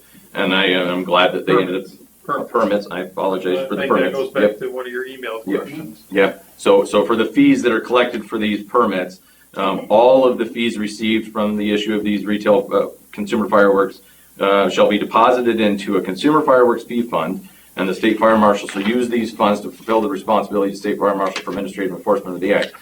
There is a grant money that will be made available to local fire departments and EMS departments and specifically to provide fireworks safety education and or to purchase necessary enforcement protection, emergency response equipment related to the sale and use of consumer fireworks in the state. My point on that is that there could be some grant monies made available if the fire department so chooses to apply for these grants, depending on what we do with that. And I'm glad to see that at least the state decided to do that. I, again, would have said a long time ago, I think that they should have probably gone for 50% of net sales tax revenue or something and gone toward public safety, but that's a whole other piece and I'll avoid that conversation. Open a conversation. So let's talk about enforcement and penalties for, it's a citation. Simple citation. It's a simple misdemeanor in accordance with the new law. Right, and that was, I guess, my question, is how if somebody's caught, what does that cost? $250 minimum. Bingo, there you go. Up to the $650 is the maximum amount of minimum or simple misdemeanor. So if we do go with this, I would ask that we enforce as quick. We should already be enforcing. We should already be enforcing. We should enforce it without a warning. It's simply illegal, period, out of those dates that if we decide to go with this. I think my only comment to that, and I do agree with you. However, I think this first year it's going to take some education because of nobody knows what anybody else is doing, right? And what would you have to add from your? Because I know Tracy and I talked about it for a while. So. I agree with the enforcement without just giving warnings every time. So a lot of times it's what it runs into. But the issue you're going to run into that is typically when you get these calls, it's going to be a group of 10 or 20 people. And for us to make an arrest on that, we have to know at least which one of those persons did it. And we will cite everybody. So that is going to also come back on the enforcement of things. Is it even enforceable? If somebody will, where we see it, that's a different story. They'll admit, yeah, I did it. Or somebody just decide to take the fall for it. But typically, no one's lighting off fireworks by themselves. Right. And that's a concern. First thing that pops in my head is it's going to just kind of default back to the warnings like we've been doing for years. Well, I like a lot of what I've heard, a lot of what I've read here. I think we're taking a step in the right direction. The only part that bothers me is the enforcement part that we've just heard. And so I think we can do whatever we want, and it ain't going to change a thing. Because I've been in Polk City for a long time, and you still have fireworks at midnight. Had that conversation with several residents, as a matter of fact. Anybody down here that didn't? No, go to you. Yeah, the question I have is even with our current law and with these new definitions, am I correct in understanding that if we don't do anything, change our current code, that a 10-year-old running around with a sparkler is subject to get a fine? That's why we, Yeah, That's that the question, cannot be. because they added novelties to the definition of consumer fireworks. Yes. That's why you're eventually going to want to clean up those definitions, even if you keep it in a ban in Well, place. we got it, Yeah. the one that you just gave Yeah, me, it's in there as it's written well. in there. And that, as I've talked to a handful of residents about, quite honestly, one could make the argument that sparklers are more dangerous than some of this stuff with little kids, so. Well, was there anybody else that did you guys want to comment to this at all? I mean, to this point, the fire department hasn't had any involvement or any, honestly, we haven't even asked a question. Jason's way more involved. All the other fire marshals in the county have been doing lots of meetings. I don't know if Jason has anything he wants to add. I think the shooting off is less of a concern as the selling for us, but to this point, we haven't had any involvement. Well, and that's because we're going to put in a moratorium on them regardless, so the sales is regardless, and I think that, I think we pretty much knew where the fire department and the state fire marshal stood as a whole when it came right down to it, so. Oh, I like the idea of limiting it instead of 30 days. I think that's excessive. I like the smaller limits. The hours, I think, are good. I echo what you said, shame on the legislature for pushing it onto cities and counties. And I also think it's not fair to the citizens because regardless of what they should and shouldn't know, to me, it's sad when somebody that buys something in Clive doesn't know if they can light it across the street in another community. I understand you're responsible to know the rules, but some of that's a little gray, I think.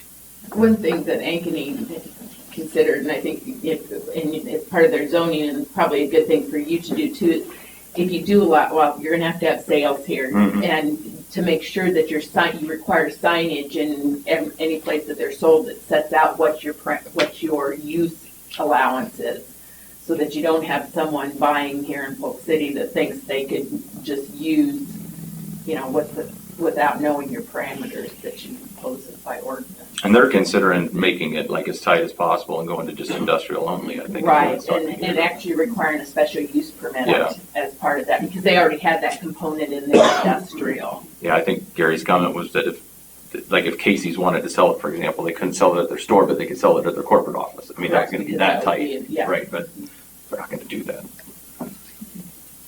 And I think that's not unusual. I think a lot of places that are in West Des Moines, I know, Urbandale, I believe, are all considering it within their industrial areas. Have you heard any more from Polk County? I've been running this. I have not. I have not. And that one's a kind of a tricky piece of our little equation. Yeah, keeping in mind that the law does prohibit anything being shot off on the state or the federal grounds. So Big Creek would not be allowed. Fireworks are not allowed there. So it's not allowed on state Not or allowed federal? without a specific permit for display fireworks. It's interesting the way they did that. Yeah. So what about but the marina, they've got a, Is that's federal ground run by the county? Do they lease that property Yes. that the marina's on? I don't think they could be, the way in which the 489 reads, I don't think they could shoot them off there without a specific permit. They could get a display fireworks permit, but they couldn't have kids running around shooting them off at the marina. we should probably have copies of that ordinance down there for the people who like to come to town and go on their pontoon boats or stuff. Sandpiper and Prairie Suppose I'll Flower follow are that. both Would state? be state. Okay. Can't So sell them on their property.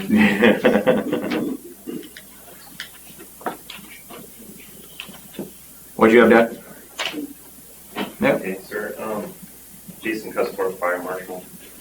I also wanted to add to it the inspection program. The intent of the law, as written from the perspective of the fireworks sellers, was to have this involved with the state only, and not really have the local jurisdiction involved as far as an inspection program.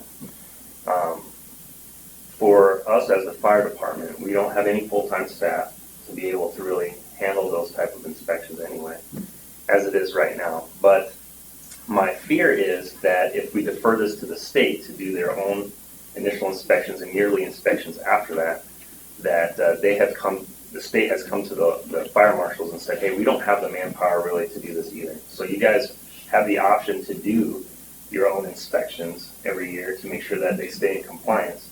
So for instance, you don't end up with a tent with 1,000 pounds of explosives that the state doesn't notice or doesn't see. So I just wanted to interject that comment for your decision on when you write your ordinance, if you would want to defer this to us to do a look at least once a year, seeing what they have, seeing if they're compliant, and or if you want to just defer that to the state and have no local authority having jurisdiction input from the fire department standpoint. So, I wanted you to consider that as well. And you put that in your zoning ordinance, that would be that piece of it. And we're not there yet. Not there yet.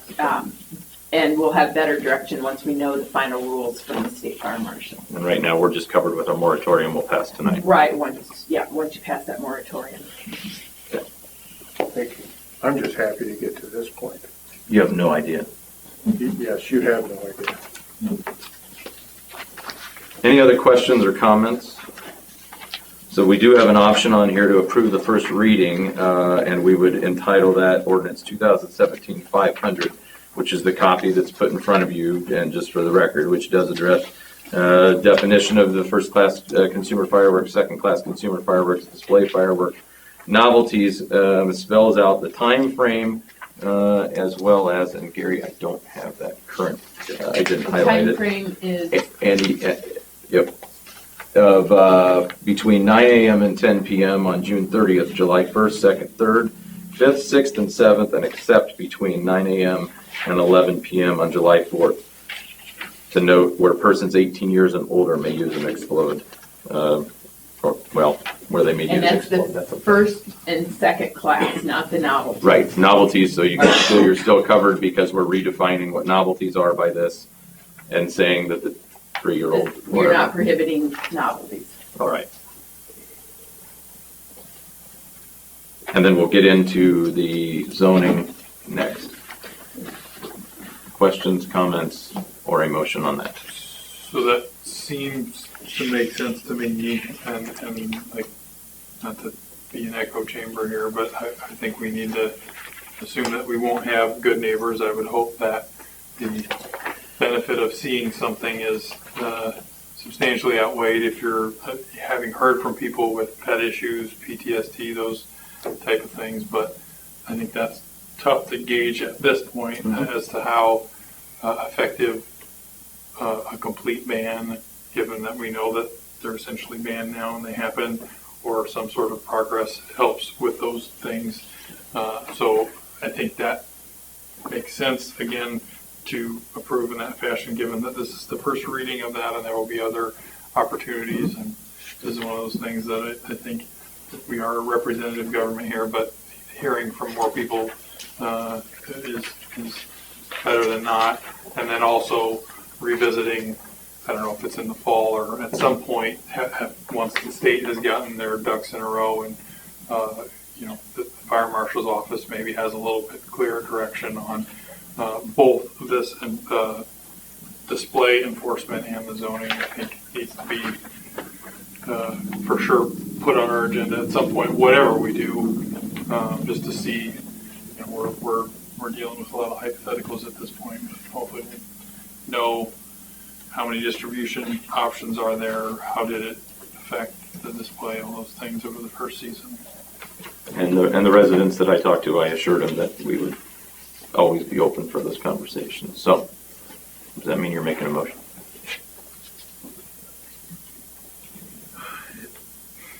Yeah. Motion to approve ordinance 2017-500. First reading. First reading of ordinance 2017. Second. Further discussion? Roll call, please. Dvorak, Yes. Mordini, Yes. Sarchet, Yes. Blaine, Yes. Anderson. Yes. Motion carries. Optional item B, consider motion to approve resolution 2017-47, approving a moratorium on fireworks sales as discussed. So moved. Second. Roll call. Dvorak, Yes. Mordini, Yes. Sarchet, Yes. Lane, Yes. Anderson. Yes. Motion carries. Really necessary. The I more, mean, if they're not gonna have, Yeah, you just never know. you never. they have to have a license, and they're not gonna have anything ready before the 4th of July. That's what they're That's what they saying, said, that, that the law gave them emergency rulemaking powers so they can really compress what is normally a 6-month process into a very short period of time. We just didn't want to take a chance. Well, you guys would want to heads up on that for Yeah, sure. the last email I had from the State Fire Marshal's office, they were attempting to do it in 4 weeks, 6-month process in 4 weeks starting May 9th. So it would appear that they're going to try. Now, whether they get that done or not is Well, and we really appreciate the state also backing us into a corner and doing this as late as they possibly could, so that we had no time between now and July 4th. I'm glad to say that. So anyway, still slightly frustrated with that whole situation. Item 7, Mayor's Report, Public Works Proclamation. So I guess 2 weeks ago, we recognized EMS, we recognized police, and now what, you just feel like you were left out, or what? Somebody made this, Okay, well, my only disappointment that I said when Jenny sent this to me, I want to be clear, is that you and your Public Works weren't just on this proclamation. No. Okay, I wanted your picture. They sent me a picture of you guys, I could have asked for it. So anyway, I will, therefore, I, Jason Morris, Mayor of Polk City, do hereby recognize the week of May 21st through 27th as National Public Works Week in Polk City, Iowa, and call upon citizens to recognize the contributions which Public Works makes every day of our health, safety, comfort, and quality of life. much appreciated. We appreciate you. Thank you. So I do have a couple things, and Mike, I'm going to ask you, because I'm probably going to steal your thunder. What can you tell me about a little bike repair station that I saw on the corner down here? That is one of my notes. So I'm going to steal your thunder then. I'm curious about it. We received, last Thursday, we received the shipment of 2. Okay. That's the total we're going to get, and we did put one on the town square because the concrete's there. And so if you haven't seen it, just look over across the street here and you'll see it. It really blends in pretty well, to be honest with you. So the second one we have slated going up across from Leonard Park. Our trail gets into the Neil Smith Trail there, you can see it from Neil Smith Trail. We can get really close there, but we have to pour a pad of concrete. So that's going to take probably a couple weeks to get that one installed. So other than that. So what all they do, because I haven't been over to look at it, I just drove past it. What you'll see over there, you'll see an air pump, of course. You will see the station, and it has probably 10 to 12 different tools on it for bike repairs. And they're on cables that you just pull out, and they retract back in when you let go of them. And it's got a wheel chock there also, so you can park your bike and work on it. And it also has a lift if you need to lift it up. I don't know, about 4 foot high. So you can work on your bike tires, chain, whatever. Well, we talked about that a little while ago, so that's pretty cool. Glad to see you got them. That's really neat. Are you going to man it? That was, hey, look, that was in the proclamation. I just didn't read that part. We'll see how these tools last. Hey, careful. A couple other quick things. Here is a handout that you guys might be interested in. This is something I put together here that shows, this is the 2017 Polk County property tax rates. It's listed by, the top one is listed by the school district, the second one is listed by the city, and the third one down is listed all rolled into where we're at. And so you can see that North Polk is the 8th highest tax district in the metro.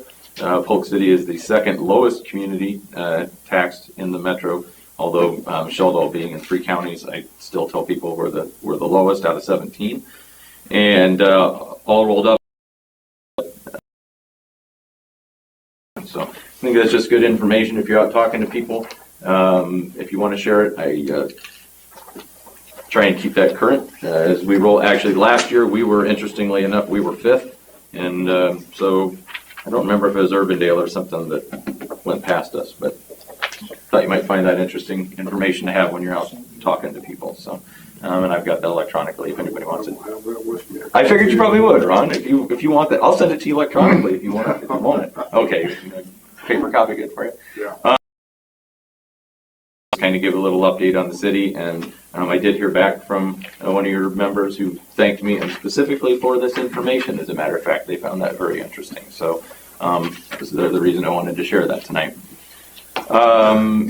Reminder that Sounds of the Square has been moved to this Friday. In case anybody's interested, tomorrow is the 3rd grade field trip down to City Hall, the water treatment plant, the Polk City Historical Building, and the post office. So we'll be in here giving the 3rd graders a good lesson on local government. And lastly, and I think it's probably been obviously because of this fireworks issue, but because of some other things. Over the last couple of weeks, I've had some really, really good conversations with some residents in Polk City, and some people who've never contacted City Hall for anything, whether it's this or some issues that they're having with their new development or some other things. And I just want to, state that if anybody ever has questions or problems, feel free to call them.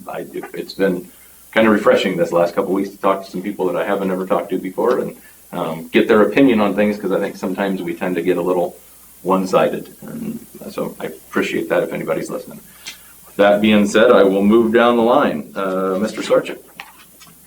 I just wanted to call out a couple things on the consent agenda. Are you Daniel by any chance? Yes. All right. You're stealing Gary's thunder. You're ahead of me. It's not down on, He came in later. it's not down on 10 yet. I'm not stopping. Welcome. Jeez, getting raked over the coals for. He's got it on his list, man. He can't wait. He's excited over here. Nonetheless, welcome, Daniel. Glad to have you. Looking forward to meeting you. That was number 20 on the consent agenda. So we have, that's already gone through. Number 7 is a volunteer that I've gotten to know over the past couple of weeks and has already done a great job, and I'm meeting with her again on Thursday to kind of talk some other plans, but she has a lot of greenery, bushes, some stuff around the bandstand, and has some other ideas. So I wanted to thank her again for her work and recognize Public Works on their week for being flexible and working with her. And then just point out that the flags will be up this weekend, Memorial Weekend, around the square. Really neat thing, I think, that again that we have with the square that is just really neat. I think it's Sunday to Monday, right? The presentation is on Memorial Day. Okay, so Monday. But I just wanted to remind people of that. That's all I had. Mr. Lane. I just have one thing. Last meeting, I kind of threw out a rhetorical question about why do we have things and not enforce them. So I wanted to follow that up with a big thank you to Planning and Zoning Commission for denying the exception request from Paramount for the brick on the buildings that face Public Street. Now he's stealing my thunder. I was wondering when that was coming. I just wanted to make sure that was out there, and I wanted to make sure I expressed my thanks to Planning and Zoning. That's it. Mr. Anderson, your turn on that. Yes, I wanted to talk about that. It was a pretty straightforward meeting itself, but the work session was in depth, ran out of time. Stuff that was the steering committees pointed out was on the comprehensive plan. Ordinances we want changed.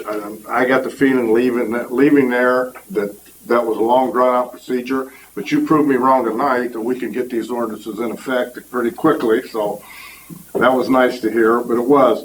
And I made the same comment to them, and it's appreciated that somebody put together an ordinance and took the time to, and probably spent money on it. And it's not a good idea to just start saying, well, this time we'll let it go. It's how you get in trouble. So yes, Dan, thank you for your comments, and I'll pass them on. That's all I have. Mr. Dvorak. I would just like to compliment and thank my cohorts up here for a couple kind of difficult decisions tonight. First of all, when you talk about your pet, which is part of your family, and being open to exceptions and ways to make it work. That doesn't happen everywhere. So I think we use a lot of this, where others just go straight and narrow. So appreciate everybody's open-mindedness, because that's a tough one. And Mayor Morris for kind kind of taking on the fireworks issue and making that, I think, a very tolerable win-win as well. Well said. Thank you, sir. Thank you for having me. Mr. Morgan, always welcome to have you, Dave. I've been wondering for some time whether to bring this up or not, because it was probably going to get misinterpreted and drawn out of proportion. But nevertheless. Yeah, take 21 on. My understanding, there's some communities that we provide alternate funding to that are possibly have already done to vote in what they're calling a welcoming city, but is actually a sanctuary city clause. And before anybody blows that out of proportion, what I'm saying, I have for is immigrants. A couple of people I consider my best friends came here legally. So this is not, for me, an immigration issue. It's an issue of, do we want to fund or give funding to cities that choose not to enforce certain laws?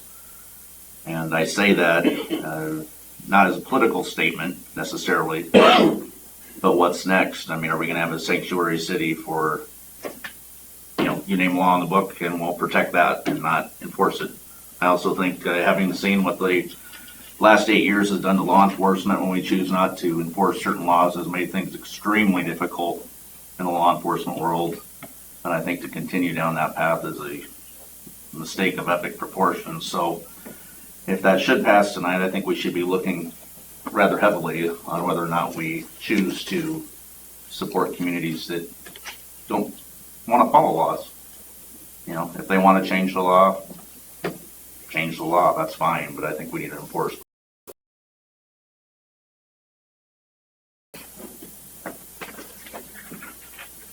City Minister. Yeah, I have a few things. No, your turn's already up. Daniel, would you stand please? Daniel Parcell is our new IT director. He comes from us from the city of Ames. We're very excited to have him. I'm sorry that people got to steal my thunder before I got the proper introduction in for you. We're going to be happy to have Daniel working with us. He was by far one of the best people we interviewed in this position. He's got new ideas, and he's going to be starting with us the week of June 4th. So welcome. We look forward to having you on our department head team and look forward to having you with the city. Thank you. Welcome. Welcome. I promise not all of our meetings are 2 hours long. Yes. Do you have any education programs planned? Because some of the people up here are pretty ignorant when it comes to I'm not going to point at anybody.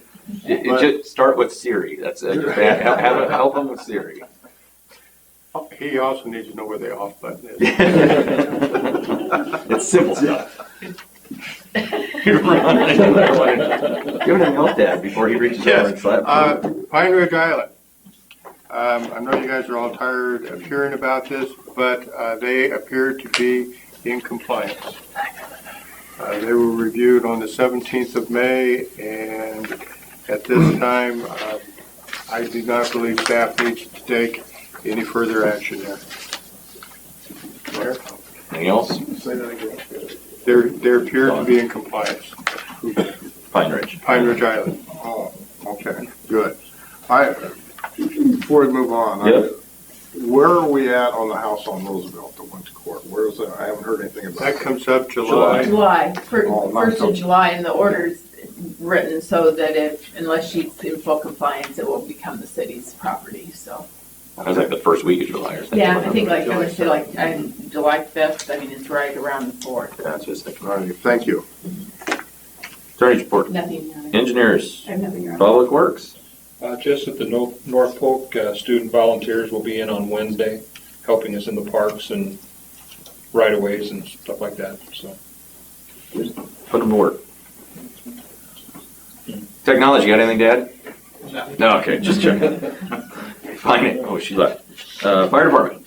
The only thing I have is to steal the thunder back from Mike. It's EMS week right now. Oh, wait. So, I see it. I'll take that. Okay. So our open house is tomorrow from 5 to 7. Hot dogs, hamburgers. Wow. Mike, what We have fire- are you serving? We have fire trucks. This is the first time. We're taking it easy. We're getting into Oh. next year. You'll see something. Oh, next year. You heard it. It's on record. Next year. Dump truck rides. Start up the dump truck rides next year. Steak. All right. Just putting on record. I'll be watching that for that next year's budget report. Police department. Jeremy, got anything else to add tonight? Don't have the last page tonight. Library, Library report. Nobody here from library. neighborhood citizen group. And neighborhood citizens group. Motion to adjourn. Oh. Second. All in favor? 8:25. Nice work. I'm tired of being